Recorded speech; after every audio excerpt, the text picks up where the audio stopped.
You probably think you know why Africa is poor. Bad governments, corruption, tribal conflict, lack of education. Those answers come up every time someone asks the question, and none of them are completely wrong. But they all skip over something that makes the whole picture fall apart.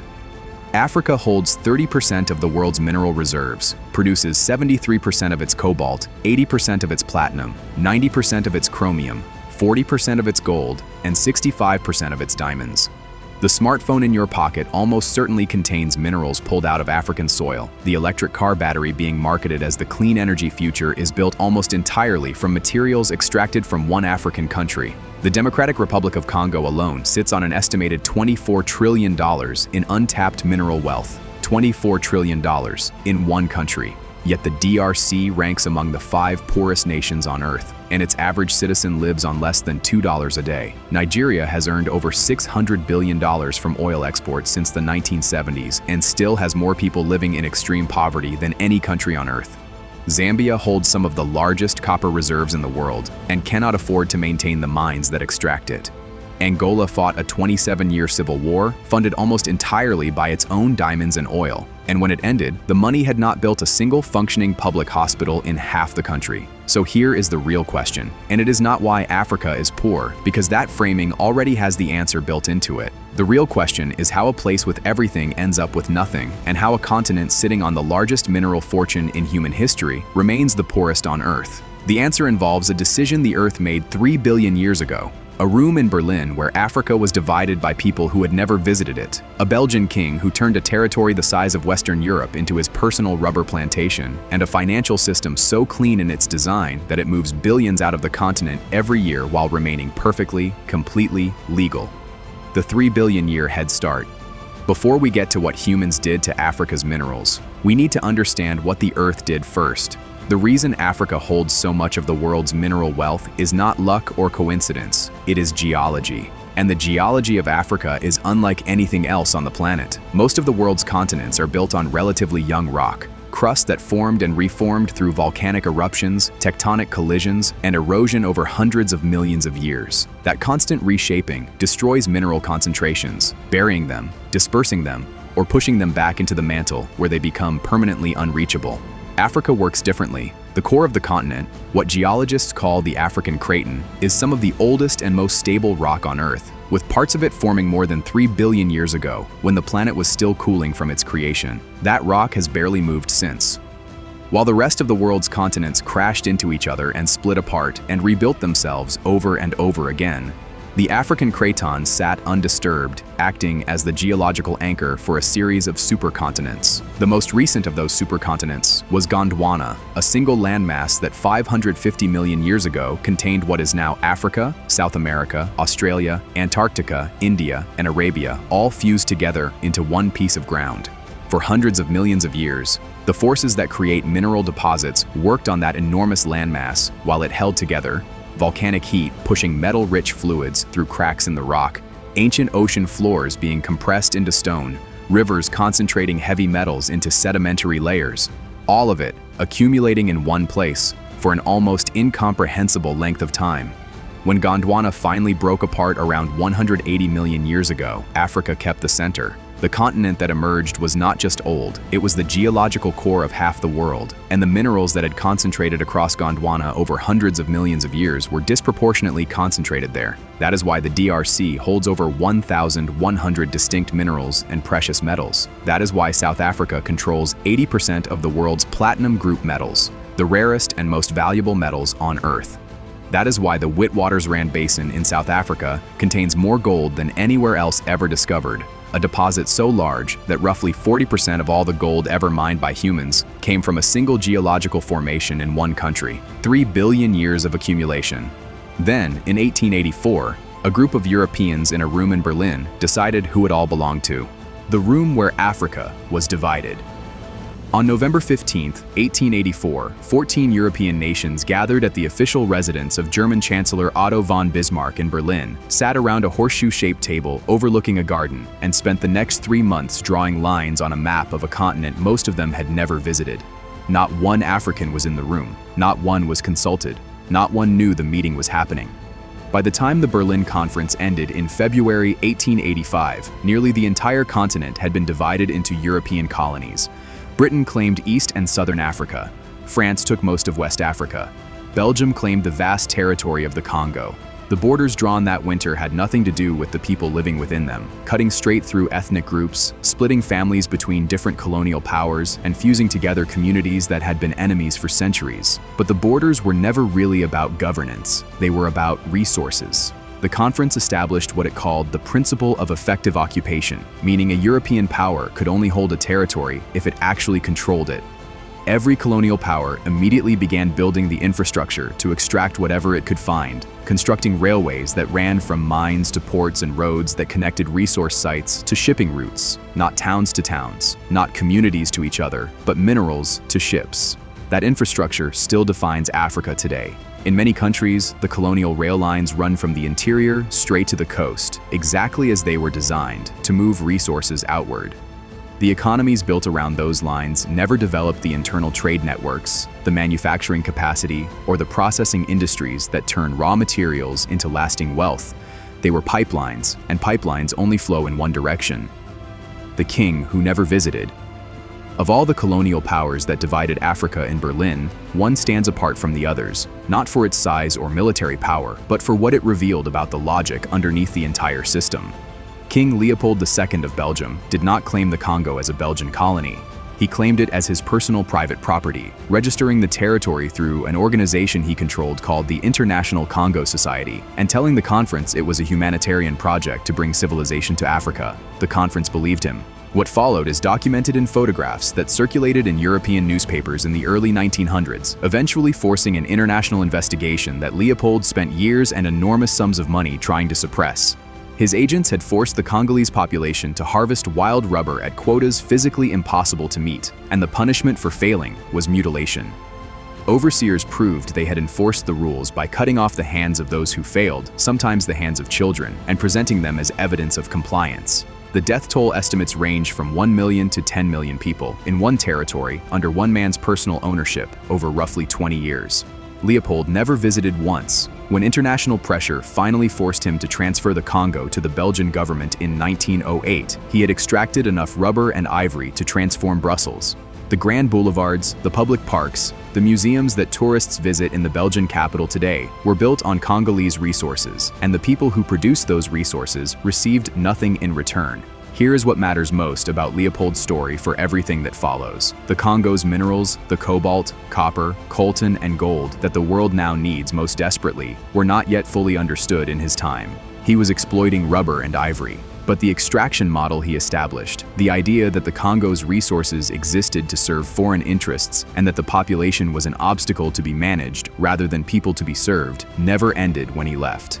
The Belgian government continued it. Independence in 1960 brought new foreign interests in place of old ones. The faces on the mining contracts changed, the structure did not. The mineral that powers your future. A single number makes the system visible in a way that everything else does not. The Democratic Republic of Congo produces 76.6% of the world's cobalt. Not a majority share, but 3/4 of all the cobalt mined on Earth. Extracted from the same country, Leopold turned into a rubber plantation. Cobalt is not optional for the world as it currently runs. It is the critical component in the lithium-ion batteries that power every smartphone, laptop, and electric vehicle on Earth, and every company racing to build the clean energy future needs it. Tesla needs it, Apple needs it, Samsung needs it. The entire green economy needs cobalt, and 76.6% of the global supply comes from the Congo. The global battery and electric vehicle supply chain is projected to reach $8.8 trillion in total value by 2025. Africa's predicted share of that value is $55 billion, less than 1% of the total generated from its own resources, because the DRC digs the cobalt out of the ground and ships raw ore, while China, which controls 87% of global critical mineral processing, refines it, manufactures it into battery components, and sells finished technology at margins that make the mining price look almost meaningless. This is what economists call the commodity trap. Sell the raw material, buy back the finished product. Africa has been doing exactly this since 1884, and the names of the companies involved have changed, while the structure has not. Behind those numbers are the people doing the actual digging. An estimated 40,000 children work in artisanal cobalt mines in the DRC, small-scale hand-dug operations that feed directly into the formal supply chain. And a 2016 Amnesty International investigation traced cobalt from those child miners to the batteries and products sold by the world's largest technology companies. The companies updated their supply chain policies. The mining continued, the phones kept selling, the resource curse. In 1993, economist Richard named something that had been happening for decades without a label: the resource curse. Countries with large natural resource wealth, oil, minerals, and precious metals, tend to grow more slowly, develop worse institutions, suffer more internal conflict, and produce higher inequality than countries with fewer resources. Having more leads to less. The paradox has been documented across dozens of countries and several decades of data, and nowhere has it played out more consistently than across Africa. Nigeria has earned over $600 billion from oil exports since the 1970s, and more than 40% of its population lives below the national poverty line today because the oil wealth funded a political class that controlled the resource, fought over the resource, and distributed its profits among themselves, while the country's infrastructure, healthcare, and education fell apart around them.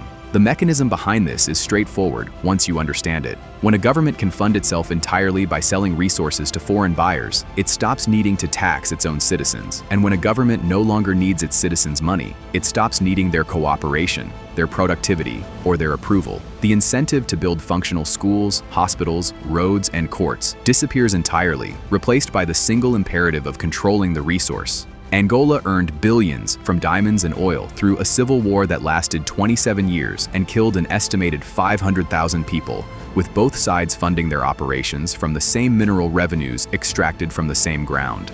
Equatorial Guinea discovered oil in 1995, became one of sub-Saharan Africa's largest per capita producers, and still has 77% of its population in poverty, because the wealth concentrates almost entirely in one family that has held power since 1979. But the exception that makes the pattern undeniable is Botswana.